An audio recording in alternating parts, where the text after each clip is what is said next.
Iran के नए supreme leader Mustafa Khamenei ने नवरोज और ईद उल फितर के मौके पर राष्ट्र के नाम एक 9 पन्नों का लिखित संदेश जारी किया, जिसे ईरानी टीवी चैनल पर प्रसारित किया गया। अपने पिता अली खामेनी की मृत्यु के बाद नेतृत्व संभालने वाले मुस्तफा खामेनी ने इस संदेश के माध्यम से न केवल देश की भावी दिशा स्पष्ट की, बल्कि पश्चिमी देशों और इसराइल को कड़ी चेतावनी भी दी। यह संदेश ईरानी सरकारी टेलीविजन पर एक समाचार वाचक द्वारा पढ़ा गया, क्योंकि मुस्तफा अभी तक सार्वजनिक रूप से सामने नहीं आए हैं। मुस्तफा खामेनी ने अपने संदेश की शुरुआत ईरान द्वारा पिछले एक साल में झेली गई चुनौतियों से की। उन्होंने कहा कि ईरान ने इस वर्ष एक साथ 3 युद्धों का सामना किया। पहला, जून में इसराइल के साथ हुआ सीधा संघर्ष। दूसरा, वर्तमान में जारी क्षेत्रीय तनाव। और तीसरा, दिसंबर में शुरू हुए आंतरिक सरकार विरोधी प्रदर्शन। खामेनी ने इन प्रदर्शनों को तख्तापलट की कोशिश करार दिया और कहा कि ईरान की जनता ने अपनी एकता से इस तीसरे युद्ध को भी हरा दिया।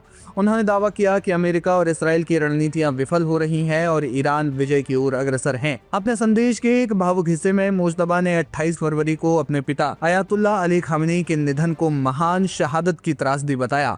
उन्होंने संकल्प लिया कि वे अपने पिता के मिशन और क्रांतिकारी मार्ग को पूरी दृढ़ता के साथ जारी रखेंगे। साथ ही उन्होंने अपनी व्यक्तिगत क्षति का भी जिक्र किया, जिसमें हालिया संघर्षों के दौरान उनकी पत्नी जहरा, बहन, भतीजी और बेटे मोहम्मद बागिर की मृत्यु हो गई थी। उन्होंने कहा कि यह बलिदान उन्हें देश की रक्षा के लिए और ज्यादा प्रतिबद्ध बनाता है। मुस्तफा खामेनी ने क्षेत्रीय सुरक्षा को लेकर कड़ा रुख अपनाया है। उन्होंने घोषणा की कि दुश्मनों पर आर्थिक और सामरिक दबाव बनाने के लिए रणनीतिक रूप से महत्वपूर्ण स्ट्रेट ऑफ हॉर्मुज को बंद रखा जाएगा। उन्होंने मांग की कि मध्य पूर्व में स्थित सभी अमेरिकी सैन्य अड्डों को तुरंत बंद कर दिया जाए। मुस्तफा ने चेतावनी दी कि जब तक ये ठिकाने मौजूद रहेंगे, उन पर हमले जारी रहेंगे। उन्होंने स्पष्ट किया कि ईरान अपने शहीदों के खून का बदला लेगा और अंतर्राष्ट्रीय मंच पर दुश्मनों से उचित मुआवजे की मांग करेगा। ओमान और तुर्की में हुए हालिया हमलों पर सफाई देते हुए खामेनी ने कहा कि इनमें ईरान या फिर उसके सहयोगी प्रतिरोध मोर्चे यानी रेजिस्टेंस फ्रंट का कोई हाथ नहीं है।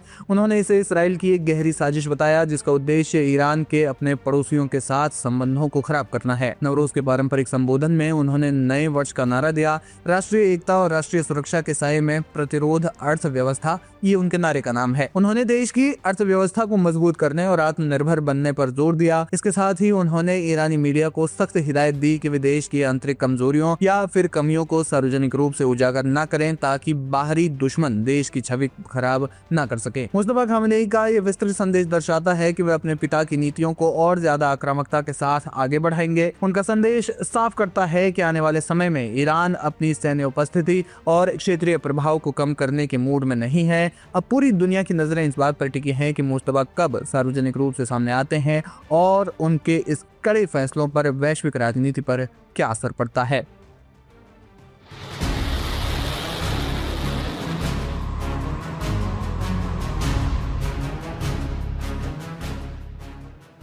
मिडिल ईस्ट एक बार फिर से विनाशकारी युद्ध की आग में झुलस रहा है। शनिवार की सुबह ईरान के इस्लामिक रेवोल्यूशनरी गार्ड कॉर्प्स ने अपने ऑपरेशन ट्रू प्रॉमिस वॉर के तहत मिसाइलों और आत्मघाती ड्रोन्स की 70वीं लहर दाग कर पूरे क्षेत्र में हड़कंप मचा दिया।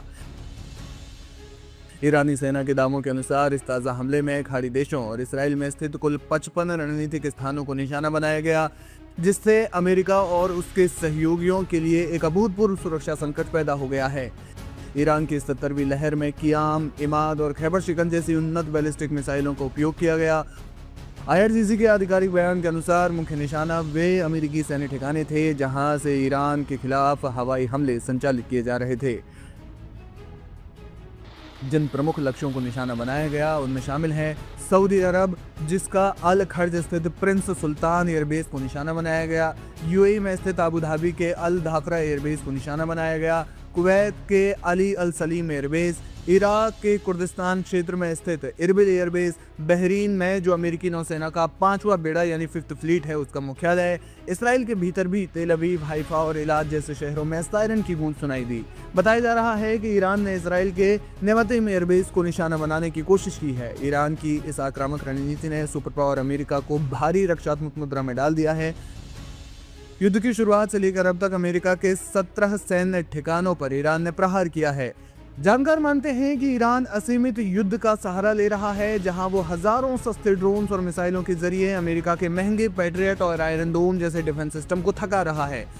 अमेरिका के कम से कम 16 एयरक्राफ्ट्स के नष्ट होने की खबर सामने आई है, जो पेंटागन के लिए चिंता का विषय है। ईरान ने केवल सैन्य मोर्चे पर ही नहीं बल्कि आर्थिक मोर्चे पर भी अमेरिका को संकट में डाल दिया है। होर्मुज़ जलडम भूमध्य के आसपास जारी संघर्ष के कारण वैश्विक तेल आपूर्ति बाधित हो गई है। दुनिया का 20% कच्चा तेल इसी मार्ग से होकर गुजरता है। अगर ये मार्ग पूरी तरह से बंद हो जाता है तो वैश्विक बाजार में कच्चे तेल की कीमतें $150 प्रति बैरल को पार कर सकती हैं, जिससे अमेरिका और यूरोप में रिकॉर्ड तोड़ महंगाई आने का खतरा है। ईरान के भीतर भी स्थिति गंभीर है। अमेरिकी हवाई हमले में अब तक 1400 से ज्यादा ईरानी नागरिकों की मौत हो चुकी है। इसके अलावा सऊदी और यूएई जैसे देश खुद को इस आग से बचाने की कोशिश कर रहे हैं, लेकिन उनके ठिकानों पर हुए हमलों ने उन्हें सीधे तौर पर युद्ध का हिस्सा बना दिया है।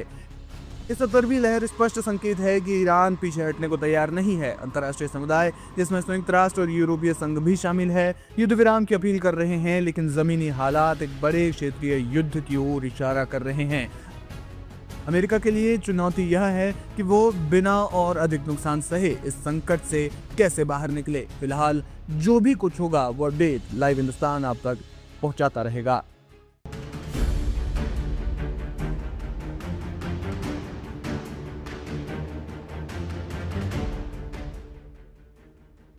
मिडिल ईस्ट में जारी जंग को 21 दिन पूरे हो चुके हैं। ईरान अपने दुश्मन देशों यानी कि इजराइल और अमेरिका को धूल चटा रहा है।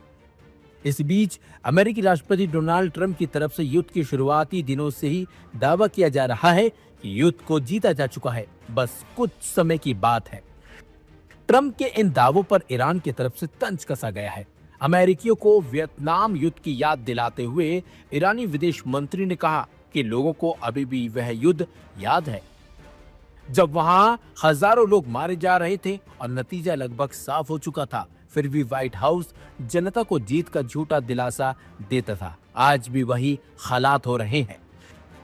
ईरान के विदेश मंत्री अब्बास अरागची ने सोशल मीडिया साइट एक्स पर ट्रंप द्वारा किए जा रहे जीत के दावों पर परोक्ष रूप से हमला बोला। उन्होंने कहा कि अमेरिकी आज भी उस बात को नहीं भूले हैं जब वियतनाम की जंग में सैकड़ों अमेरिकी सैनिक मारे जा रहे थे। युद्ध का नतीजा लगभग साफ हो चुका था कि अमेरिका हार चुका है, लेकिन इसके बाद भी जनरल विलियम वेस्टरमोरलैंड को देश वापस आकर भरोसा दिलाने के लिए कहा गया कि अमेरिका जीत रहा है, लेकिन इसकी हकीकत सभी को पता थी। अमेरिकी मीडिया भी उस युद्ध को भूला नहीं है।